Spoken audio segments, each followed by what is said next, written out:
ஆண்டவராக இயேசு கிறிஸ்துவினை நாம் மையப்படுவதாக இந்த நாளில் உங்களை யாவரையும் பார்ப்பதில் மிகுந்த சந்தோஷம். செப்டம்பர் மாதத்தில் வந்துட்டோம். நிறையா பணம்லாம் தேவைப்படும்ல. நிறையா அடுத்த பிளானு, வீடு வாங்கணும், காரு. ஆனால் பணம் அவசியம்தான். ஆனால் பண ஆசை அவசியம் கிடையாது. அதில் ரொம்ப கவனமாக இருக்கணும் நம்ம. ஏன்னா ஆண்டவர் பாருங்கள், 1 தீமோத்தேயு 6ஆம் அதிகாரத்தில் 10ஆம் வசனம், பண ஆசை எல்லா தீமைக்கும் வேறாக இருக்கிறது. பணம் கண்டிப்பாக தேவைங்க. பணம் தேவையில்லாமல் யாருமே இருக்க முடியாது. ஆனால் பண ஆசை அது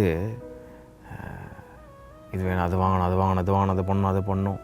அது எல்லா அக்கிரமங்களுக்கும் அது ஒரு இன்றைக்கி பாருங்கள், உலகத்தில் நடக்கிற எல்லா பாவத்துக்கும் பின்னாடி பணம் தான் இருக்கும். ஏன்னா பண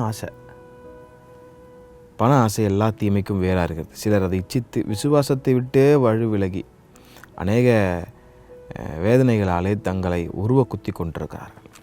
இப்போ இந்த காலவெளியில் நீங்கள் ஜெபம் பண்ண போகிறீங்க, ஆண்டவரே பணம் எனக்கு தேவை, அன்றாட தேவைகள் எனக்கு சந்திங்க.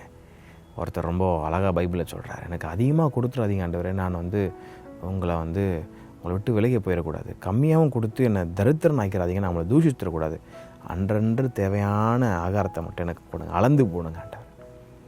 இப்போ பணம் தேவை, ஆனால் பண ஆசை எனக்கு வேணாம் ஆண்டவரே சொல்லி ஜெபம் பண்ணுங்க. இந்த பண ஆசை ரொம்ப மோசமானதுங்க. பணத்துக்காக எதையும் செய்கிற ஒரு மோசமான இருள் சூழ்ந்த கூட்டத்தில் வாழ்ந்து கொண்டிருக்கோம். இன்றைக்கி பணத்துக்காக என்ன வேணாலும் பண்ணுவாங்க. ஒரு ஆளை க்ளோஸ் பண்ணுறதுக்கு இன்றைக்கி பணம், உயர்வான இடங்களுக்கு போகிறதுக்கு பணம். இப்போது அந்த பண ஆசை நமக்கு ஒரு நாளும் விசுவாசிகளுக்கு பண ஆசை வரக்கூடாது. பணம் தேவை, அது கற்று தருவார், தேவையை சந்திங்கப்பான்னு சொல்லுங்கள். ஆனால் பண ஆசையில் ரொம்ப கேர்ஃபுல்லாக இருக்கும். ஏன்னா அது எப்போ உள்ளே வர்றதுன்னு தெரியாதான். அது விசுவாசத்தை விட்டே விலகி போக பண்ணிடும்.